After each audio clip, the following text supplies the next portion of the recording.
네, 안녕하세요 여러분. 최근 삼성이 갤럭시 24 시리즈를 발표하면서 온 디바이스 A 시장이 열렸다라고 많은 얘기가 들려오고 있는데요. 그만큼 반도체에 대한 용량도 높아지면서 성능도 높아지는 시대가 된 것 같습니다.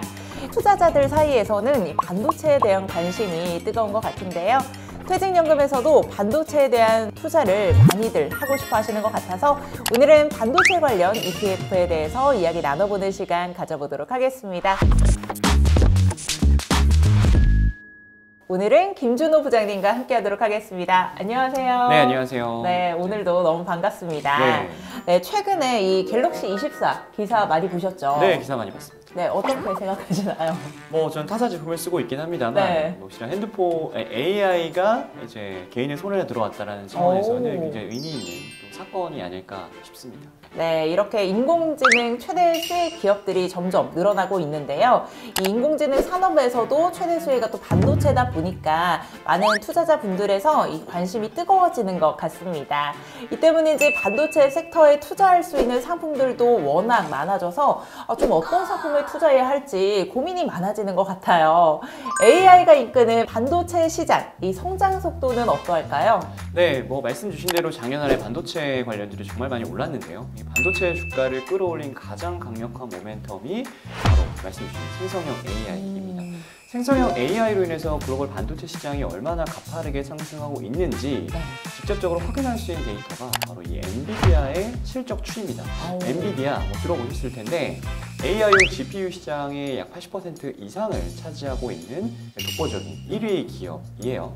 엔비디아의 실적 추이를 보면 이 AI로 인한 반도체의 성장세를 체감하실 수가 있을 것 같은데 엔비디아의 실적 중에서 이 AI 관련 매출이 포함되는 부분이 바로 데이터 센터입니다. 근데 이 엔비디아의 2023년 3분기 이 데이터 센터 매출을 보면 전년 대비해서 무려 278%나 증가를 했어요. 거의 300% 가까이 되네요. 그렇죠. 오. 그리고 2023년 2분기 대비해서도 약 45% 증가한 수준이고 이제 무엇보다 이 2023년 3분기 기준으로 이 데이터 센터 부문 매출이 엔비디아 전체 매출의 80%까지 올라와 있습니다. 그래서 엔비디아 그리고 AI GPU 시장에 대한 시장의 눈높이가 워낙 지금 높아져 있어서 사실은 시장의 컨센서스가 매우 높게 형성이 되어 있는데 이 엔비디아는 어쨌든 매 분기 이런 시장의 예상치를 훨씬 상회하는 실적을 발표를 하고 있습니다. 그래서 저도 이 엔비디아에 대한 관심을 혼자서 계속 보고 있거든요. 네. 계속 오르더라고요. 네. 그런데 이 반도체 안에서도 기업들의 주가 상승 편차가 또 워낙 크다 보니까 반도체 산업에 투자했는데도 상대적으로 수익률이 좀 낮아서 박탈감을 느끼시는 분들도 계실 텐데요. 이 반도체 섹터 안에서도 주가 상승률이 이렇게 좀 차별화되는 이유는 뭘까요? 네, 반도체 산업을 이제 크게 나누면 이 메모리 반도체와 비메모리 반도체로 나눌 수가 있을 것 같아요. 네, 작년 안에 이 생성형 AI 수혜를 크게 받은 종목들은 대부분 엔비디아와 같은 비메모리 반도체 관련 종목들입니다. 네. 낮은 주가 상승률 때문에 조금 상대적으로 박탈감을 느끼시는 분들이 혹여나 계시다면 아마 메모리 반도체 관련주에 투자를 하고 계시지 않을까라고 사료가 되는데 이 메모리 반도체도 물론 AI 산업 성장의 수혜를 받을 수 있긴 합니다만 이 메모리 반도체 관련 주식들의 실적은 이 메모리 반도체 사이클에 더 큰 영향을 받아요. 근데 작년에 메모리 반도체 업황 회복이 예상보다 조금 부진하면서 이 메모리 반도체 관련주들 주가도 상대적으로 부진할 수밖에 없었습니다. 실제 삼성전자 실적 역시나 이 메모리 반도체가 좌우한다라고 해도 과언이 아니고요. 그런데 앞에서 말씀드린 것처럼 이 메모리 반도체 업황 회복이 예상보다 조금 더뎌지면서 삼성전자뿐만 아니라 메모리 반도체 시장 2위 기업인 SK 하이닉스도 작년 한 해 이 글로벌 대표 반도체 지수 대비해서도 상대적으로 부진한 주가 상승률을 기록할 수밖에 없었습니다. 하지만 메모리 반도체도 역시나 AI 시장의 성장에 수혜를 받을 수가 있는데요. 이 생성형 AI 시장 성장에 따라서 이 AI GPU를 지원할 수 있는 이 HBM의 수요도 역시나 폭발적으로 증가를 하고 있고 이 AI 시장이 또 기존에는 서버 중심이었다면 스마트폰이나 어떤 태블릿 PC 그리고 노트북 같이 이제 온 디바이스로 확대가 되고 있습니다. 그래서 삼성전자나 SK하이닉스 역시 중장기적으로 이 AI 시장의 성장 수혜를 받을 수 있을 것이다 라고 그렇게 판단하고 있습니다. 좀 이렇게 안목을 키워야겠어요. 네, 장기적으로 보는 시점도 중요할 것 같고요. 그러면 또 가장 좋은 투자 방법은 좀 많이 오를 것 같은 종목을 미리 사는 것 같은데요. 이게 굉장히 어렵지만 어렵죠. 네. 또 반도체 업종에서 주가 차별화 사이클을 미리 예상해서 투자한다는 것은 또 결코 쉽지 않을 것 같아요.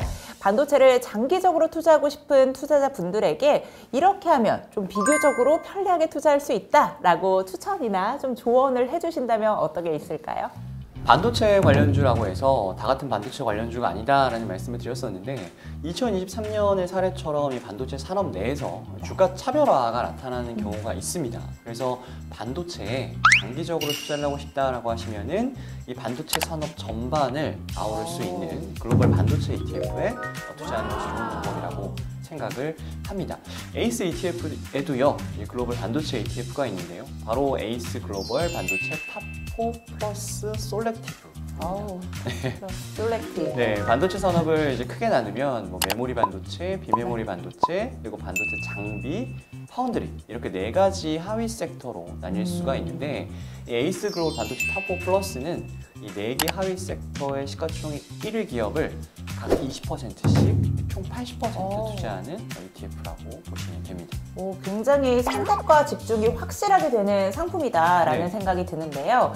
사실 이 선택과 집중이 잘 통할 때는 물론 또 좋은 선택이 되겠지만 반대의 경우가 될 수도 있잖아요. 제가 이렇게 좀 우려하는 거는 너무 앞선 생각일까요?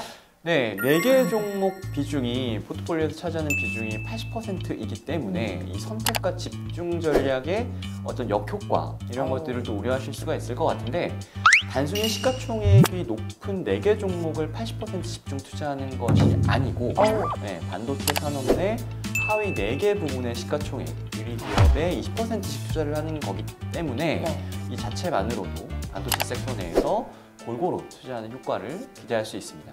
반도체 하위 섹터 내에서 수익률 차별화가 일어난다고 하더라도 소외될 우려가 전혀 없이요. 중장기적으로 반도체 산업에 투자를 하실 수가 있어요. 현재 메모리는 삼성전자, 비메모리는 엔비디아, 파운드리는 TSMC, 그리고 반도체 장비는 ASML이 편입되어 있습니다. 다른 이 반도체 ETF는 좀 모르는 종목이 포함되어 있는 경우도 많이 있는데 이 ETF는 우리가 다 아는 종목 4가지가 이 80%를 차지하고 있어서 굉장히 또 마음에 드네요. 네, 종목별로도 분산이 되어 있지만 해당 종목들의 국가도 전부 다 달라요. 삼성전자는 한국, 엔비디아는 미국, 그리고 TSMC는 대만, ASML은 네덜란드 기업이죠. 따라서 국가별 분산 투자 효과도 기대할 수가 있겠습니다. 네, 이렇게 분산 투자 효과도 있다고 하니까 좀 안심이 되는 것 같은데요. 지금까지 글로벌 반도체 대표 기업에 집중 투자하는 ETF에 대해서 살펴봤습니다. 네, 오늘 소개해드린 정보도 여러분의 퇴직연금 관리에 도움이 되시길 바라면서 마지막으로 공식 인사하고 마무리해 보도록 하겠습니다. 네, 여러분 연금 부자 되세요.